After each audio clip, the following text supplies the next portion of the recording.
ನಮಸ್ಕಾರ. ರಿವ್ಯೂ ಚಾನಲ್ಗೆ ಸ್ವಾಗತ. ನಾನು ಸೌಖ್ಯ ಗಾಂವ್ಕರ್. ಇದು ರಾಜ್ಯ ಕಾಂಗ್ರೆಸ್ಗೆ ಸಂಬಂಧಪಟ್ಟಂತಹ ಭರ್ಜರಿ ಬೆಳವಣಿಗೆ. ಸಿದ್ದರಾಮಯ್ಯನವರ ವರಸೆ ದಿಢೀರಂತ ಚೇಂಜ್ ಆಗಿದ್ದು ಹೇಗೆ? ಸಿದ್ದರಾಮಯ್ಯನವರ ಹೊಸ ಅವತಾರವನ್ನ ನೋಡ್ತಾ ಇದೆ ರಾಜ್ಯದ ಜನತೆ.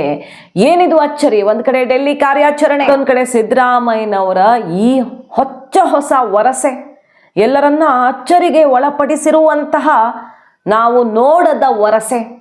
ಏನಿದು ಹಾಗಾದ್ರೆ? ಹಠಾತ್ ಬೆಳವಣಿಗೆ ಡೀಟೇಲ್ಸ್ ಇರ್ತಾ ಹೋಗ್ತೀವಿ. ಮಿಸ್ ಮಾಡಿದ್ರೆ ನಮ್ಮ ಚಾನಲ್ನ ಸಬ್ಸ್ಕ್ರೈಬ್ ಮಾಡಿ, ನಿಮ್ಮ ಅಭಿಪ್ರಾಯ ಕಮೆಂಟ್ ಮಾಡಿ ತಿಳಿಸಿ. ಎಸ್ ವೀಕ್ಷಕರೇ, ಸಿದ್ದರಾಮಯ್ಯನವರು ಇತ್ತೀಚಿನ ದಿನಗಳಲ್ಲಂತೂ ನಾವು ಯಾರು ಈ ರೀತಿಯಲ್ಲಿ ನೋಡಿಲ್ಲ ಸಿದ್ದರಾಮಯ್ಯನವ್ರನ್ನ.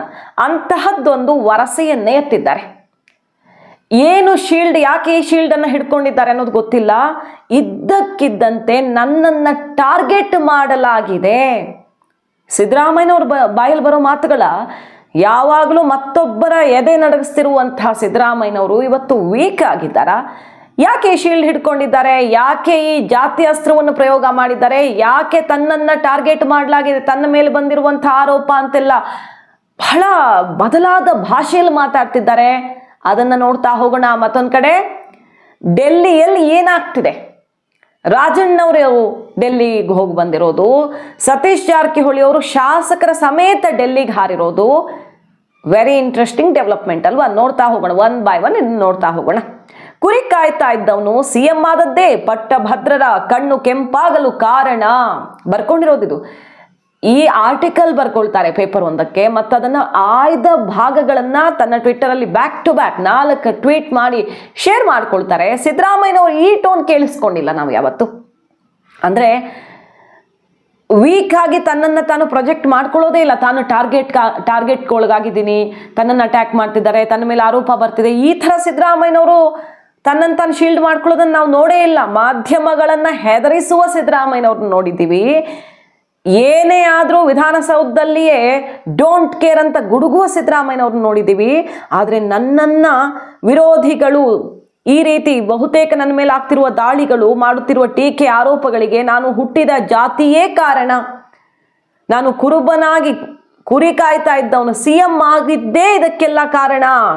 ಕುರಿ ಕಾಯುತ್ತಾ ಇರಬೇಕಾದವನು ಇಷ್ಟು ದೊಡ್ಡವನಾಗ್ಬಿಟ್ನಲ್ಲ, ಆರ್ಥಿಕ ತಜ್ಞರಿಗೆ ಸರಿಸಮನಾಗಿ ನಿಂತು ಸಾಲು ಸಾಲು ಬಜೆಟ್ಗಳನ್ನ ಮಂಡಿಸಿ ಶಹಬಾಸ್ ಗಿರಿಯನ್ನ ಗಳಿಸ್ತಾ ಇದ್ದಾನಲ್ಲ ಅನ್ನುವಂಥ ಅಸಹನೆ, ನನ್ನ ಜಾತಿಯ ಮೇಲಿನ ಅಸಹನೆ, ಮತ್ತೆ ಅವ್ರಿಗೆ ದ್ವೇಷ, ಅಸೂಯೆ ಕುದಿತಾ ಇದೆ. ಇವನೊಬ್ಬ ರಾಜಕೀಯವಾಗಿ ಮುಗಿಸಿಬಿಟ್ರೆ ಅದರ ನಂತರ ನಮ್ಮೆಲ್ಲರ ಹಾದಿ ಸುಲಭವಾಗತ್ತೆ ಅಂತ ರಾಜಕೀಯ ದುರುದ್ದೇಶದ ಲೆಕ್ಕಾಚಾರ ಇವರ ಮನಸ್ಸಲ್ಲಿದೆ. ಅದಕ್ಕೆ ನನ್ನ ಮೇಲೆ ದಾಳಿಗಳಾಗ್ತಿವೆ.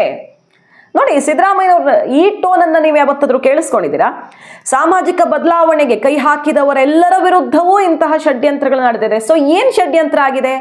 ಏನಾದ್ರೂ ಹೊರಗಡೆ ಬರೋದಿದೆಯಾ ಸದ್ಯ? ಏನಾದ್ರೂ ದೊಡ್ಡ ಆರೋಪ, ದೊಡ್ಡದೊಂದು ಸಾಕ್ಷಿ ದಾಖಲೆ ಏನಾದ್ರೂ ಬ್ಲಾಸ್ಟ್ ಆಗೋದಿದೆಯಾ? ಗೊತ್ತಿಲ್ಲ ಏನು ಅಂತ.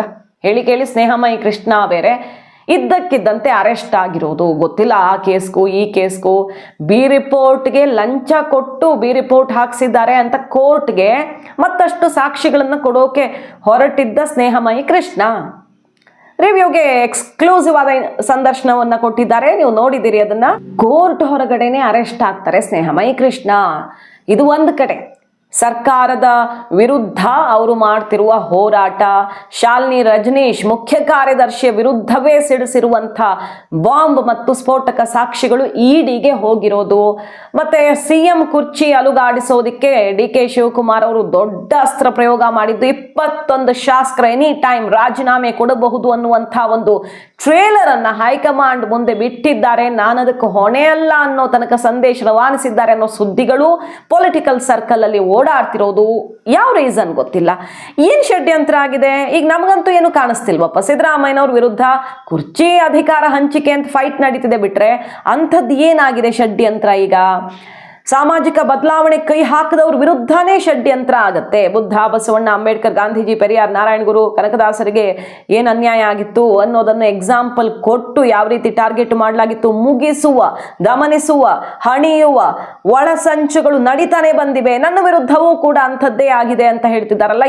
ಏನು ಷಡ್ಯಂತ್ರ ಆಗಿದೆ ಹಾಗಾದ್ರೆ? ಏನು ಬರೋದಿದೆ ಅನ್ನೋದೇ ಈಗ ಅಚ್ಚರಿ. ಈಗ ಯಾವ್ದಾದ್ರು ದೊಡ್ಡ ಕೇಸು ಕುತ್ತಿಗೆಗೆ ಬಂದ್ಬಿಡುತ್ತೆ, ಅರೆಸ್ಟೇ ಆಗ್ಬಿಡ್ತಾರೆ ಅನ್ನೋರು ಏನ್ ಮಾಡ್ತಾರೆ ಹೇಳಿ? ನಿರೀಕ್ಷಣಾ ಜಾಮೀನಿಗೆ ಅರ್ಜಿ ಹಾಕೊಳ್ತಾರಲ್ಲ ಮೊದಲೇ, ತನ್ನನ್ನು ಅರೆಸ್ಟ್ ಮಾಡದಂತೆ.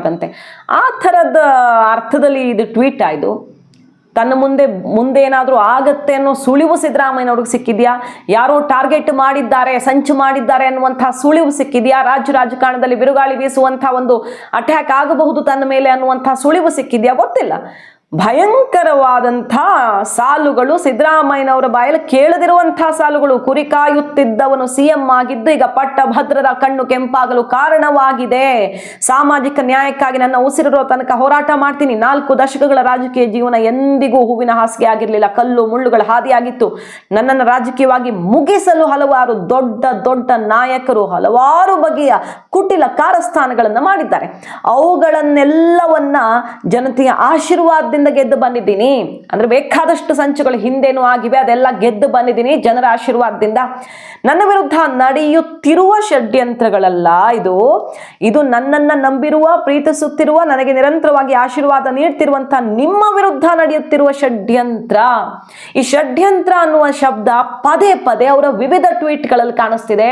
ಏನ್ ಷಡ್ಯಂತ್ರ ಆಗಿದೆ, ಏನ್ ಬರೋದಿದೆ ಹೊರಗಡೆ ಅನ್ನೋದೇ ಆಶ್ಚರ್ಯ. ಈಗ ನನ್ನ ಉಸಿರಿರೋ ತನಕ ರಾಜಕೀಯ ಷಡ್ಯಂತ್ರ, ದ್ವೇಷ, ಅಸೂಯೆ ರಾಜಕಾರಣದ ವಿರುದ್ಧ ಹೋರಾಡ್ತೀನಿ. ಇದು ಸತ್ಯ, ನ್ಯಾಯ ಮತ್ತು ಧರ್ಮಕ್ಕಾಗಿ ನಡೆಯುತ್ತಿರುವ ಹೋರಾಟ. ನಿಮ್ಮೆಲ್ಲರ ಬೆಂಬಲದೊಂದಿಗೆ ಹೋರಾಟವನ್ನ ಮುಂದುವರಿಸ್ತೀನಿ. ರಣರಂಗವನ್ನ ಬಿಟ್ಟು ಓಡಿ ಹೋಗುವ ರಣಹೇಡಿ ನಾನಾಗಲ್ಲ.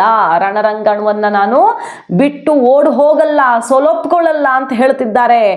ಏನಾಗಿದೆ ಸಿದ್ದರಾಮಯ್ಯನವ್ರಿಗೆ ಅನ್ನೋದೇ ಆಶ್ಚರ್ಯಕ್ಕೆ ಕಾರಣ ಇರೋದು. ಅವಕಾಶ ವಂಚಿತರ ಪರ ನಿರಂತರವಾಗಿ ನಾನು ನಿಂತ್ಕೊಂಡು ಬಂದಿದ್ದೀನಿ, ವರ್ತಮಾನವು ಕ್ರೂರವಾಗಿ ನಡೆಸ್ಕೊಂಡಿದೆ ಅಂತ ಅವರು ಒಂದು ಲೇಖನ ಬರ್ಕೊಳ್ತಾರೆ, ಟ್ವೀಟ್ ಮಾಡ್ತಾರೆ. ರಾಹುಲ್ ಗಾಂಧಿ ಅವರನ್ನು ಟಾರ್ಗೆಟ್ ಮಾಡಿದ್ದಾರೆ. ಜಾತಿ ಅನ್ಯಾಯ ಅಂತೆಲ್ಲ ದೇಶದಲ್ಲಿ ಧ್ವನಿ ಎತ್ತಿದ್ದಕ್ಕೆ ಅಂತ ರಾಹುಲ್ ಗಾಂಧಿ ಅವರದ್ದು ಒಂದು ಪೋರ್ಷನ್ ಸೇರಿಸ್ಕೊಂಡು ತನ್ನ ವಿರುದ್ಧದ ಷಡ್ಯಂತ್ರ, ತನ್ನ ವಿರೋಧದ ಆರೋಪ ಅಂತ ಇಷ್ಟು ಕಟು ಧ್ವನಿಯಲ್ಲಿ ಯಾಕೆ ಸಿದ್ದರಾಮಯ್ಯನವರು ಹಿಂಗೆಲ್ಲ ಹೇಳ್ತಿದ್ದಾರೆ? ಯಾಕೆ ಕುರುಬ ಸಮುದಾಯದ ಶೀಲ್ಡ್ ಅನ್ನ ಹಿಡ್ಕೊಂಡಿದ್ದಾರೆ? ಇದು ಸಿಎಂ ಕುರ್ಚಿಯ ಆತಂಕವೋ ಅಥವಾ ಯಾವುದಾದ್ರೂ ಕೇಸು, ಮತ್ತೊಂದು ಆರೋಪ ಯಾರಾದ್ರೂ ತೆಗೆದಿದ್ದಾರೋ ಅನ್ನೋದೀಗ ಅಚ್ಚರಿ. ಅಸ್ಸಾಮಲ್ಲಿ ಪ್ರಿಯಾಂಕಾ ವಾದ್ರಾ ಅವರ ಎದುರು 21 ಶಾಸಕರ ಸಂದೇಶವನ್ನ ರಾಹುಲ್ ಗಾಂಧಿ ಅವರಿಗೂ ಸೇರಿದಂತೆ DK ರವಾನಿಸಿದ್ದಾರೆ ಅನ್ನೋದು ಪೊಲಿಟಿಕಲ್ ಸರ್ಕಲ್ ಅಲ್ಲಿ ಕೇಳಿ ಬರ್ತಿರೋ ಸುದ್ದಿ.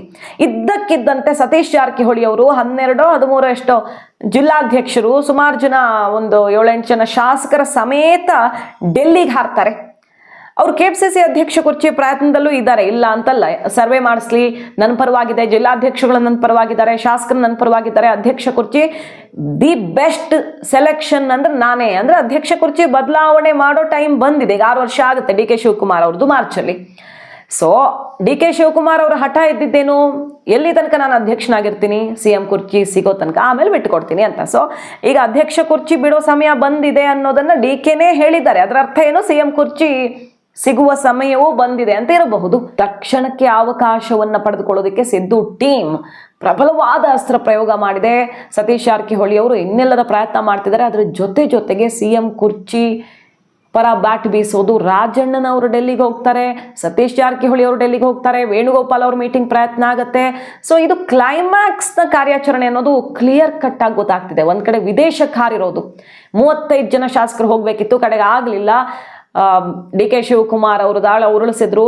ಅಧ್ಯಕ್ಷನಾಗಿ ನನಗೇನು ಗೊತ್ತಿಲ್ಲ, ಇದ್ರ ಪರಿಣಾಮ ಏನಾದರೂ ಆಗಬಹುದು ಅನ್ನೋ ಎಚ್ಚರಿಕೆ ಹೋಯ್ತು. ಸುರ್ಜೇವಾಲಾ ಅವರಿಂದ ಶಾಸಕರಿಗೆ ಕಾಲ್ ಬರುತ್ತೆ, ಹೈಕಮಾಂಡ್ಗೆ ಶಾಸಕರ ಎಲ್ಲ ಡೀಟೇಲ್ಸ್ ಕೊಟ್ಟು ದೂರು ಕೊಡ್ತಾರೆ DK. ಒಂದು ಅರ್ಧ ಫ್ಲಾಪ್ ಆಗೋಯ್ತು. ಅದು ಪ್ರವಾಸ ಫ್ಲಾಪ್ ಆಯಿತು. ಒಂದು 10-13 ಜನಕ್ಕೆ ಸೀಮಿತವಾಗ ಆಯಿತು. ರೆಸಾರ್ಟ್ ಬುಕ್ಕು, ವಿದೇಶ ಪ್ರವಾಸ, ಈಗ ಡೆಲ್ಲಿ ದಂಡಯಾತ್ರೆ. ಇಲ್ಲಿ ನೋಡಿದ್ರೆ ಸಿದ್ದರಾಮಯ್ಯನವರ ಇದುವರೆಗೆ ನಾವು ನೋಡಿಲ್ಲದಂಥ ಒಂದು ಅಚ್ಚರಿಯ ಅವತಾರ. ನನ್ನನ್ನ ಮುಗಿಸೋಕೆ ನೋಡ್ತಿದ್ದಾರೆ. ನನ್ನನ್ನ ಷಡ್ಯಂತ್ರದಿಂದಾಗಿ ಮುಗಿಸ್ಬಿಟ್ರೆ ಅವರ ದಾರಿ ಕ್ಲಿಯರ್ ಅಂತ ಮಾಡ್ತಿದ್ದಾರೆ. ಏನು ಷಡ್ಯಂತ್ರ ಆಗಿದೆ ಅಂಥದ್ದು ಮುಖ್ಯಮಂತ್ರಿಗಳ ವಿರುದ್ಧ ಅನ್ನೋದು ಭಾರಿ ಅಚ್ಚರಿ ಕಾರಣ ಆಗಿದೆ. ಒಂದ್ ಕಡೆ ಯತೀಂದ್ರ ಸಿದ್ದರಾಮಯ್ಯನವ್ರ ವಿರುದ್ಧ ಪದೇ ಆರೋಪಗಳನ್ನೆಲ್ಲ ಮಾಡ್ತಿದ್ದಾರೆ. KJ ಜಾರ್ಜ್ ಅವರು ಸಿಡಿದೆದ್ದು ರಾಜೀನಾಮೆನೇ ಕೊಟ್ಟಿದ್ರಂತೆ ಅವರ ಹಸ್ತಕ್ಷೇಪದಿಂದ ಅನ್ನೋ ಸುದ್ದಿಗಳು ಸೆಷನ್ನಲ್ಲೂ ಪ್ರತಿಪಕ್ಷಗಳು ಎತ್ತುಕೊಂಡ್ರು. ಲಂಚ, ಭ್ರಷ್ಟಾಚಾರ, ಮತ್ತೊಂದು ಅಂದ್ಕೊಂಡು ಅವ್ರ ಕಡೆಗೆ ಆಗಾಗ ಬಾಣಗಳು ಹೋಗ್ತಾನೆ ಇದ್ದಾವೆ. ಈಗ ಮುಖ್ಯ ಕಾರ್ಯದರ್ಶಿಗಳಿಗೆ ಎಷ್ಟು ಚೀಲದಲ್ಲಿ ಎಷ್ಟು ಕೋಟಿ ದುಡ್ಡು ಹೋಯ್ತು ಅನ್ನೋದೊಂದು ಆರೋಪ, ಕೇಸು. ಉಳಿದಿದ್ದ ದುಡ್ಡು ಮೈಸೂರಲ್ಲಿ ಎಲ್ಲೋ ಹೋಯ್ತು ಅಂತ ಸ್ನೇಹಮಯಿ ಕೃಷ್ಣ ಅವರು ಬಾಂಬ್ ಹಾಕಿ ಕಾಲ್ ರೆಕಾರ್ಡು, ಕಾಲ್ GPS ಲೊಕೇಶನ್ ಮೇಲೆ ಹಲವಾರು ದಾಖಲೆಗಳನ್ನು ಇಡಿ ಕೊಡ್ತೀನಿ ಅಂತ ಹೊರಟಿರೋ ಹೊತ್ತಲ್ಲಿ ಸರ್ಕಾರದಲ್ಲಿ ಯಾರ್ಯಾರ ಕುತ್ತಿಗೆಗೆ ಬರುತ್ತೆ, ಯಾರ್ಯಾರಿಗೆ ಇದು ಲಿಂಕ್ ಆಗುತ್ತೆ ಅನ್ನೋದು ಗೊತ್ತಿಲ್ಲ. ಸೊ ಸರ್ಕಾರದ ವಿರುದ್ಧ ಬಹಳಷ್ಟು ಆರೋಪಗಳು, ಅದೇ ನೀವು ಹೊಸದಲ್ಲ, ಆರೋಪ ಪ್ರತ್ಯಾರೋಪಗಳು ಬರ್ತಾ ಇರ್ತವೆ, ಕಾನೂನಾತ್ಮಕವಾಗಿ ಎದುರಿಸಬಹುದು. ರಾಜಕಾರಣದಲ್ಲಿ ಸಿದ್ದರಾಮಯ್ಯನವ್ರಿಗೆ ಒತ್ತಡ ಅದು ಹೊಸದಲ್ಲ. ಅವರು ಸುದೀರ್ಘ 4 ದಶಕಗಳ ಹೋರಾಟ ರಾಜಕಾರಣ ಮಾಡ್ಕೊಂಡು ಬಂದವರು, ಯಾರಿಗೂ ಡೋಂಟ್ ಕೇರ್ ಅನ್ನೋರು.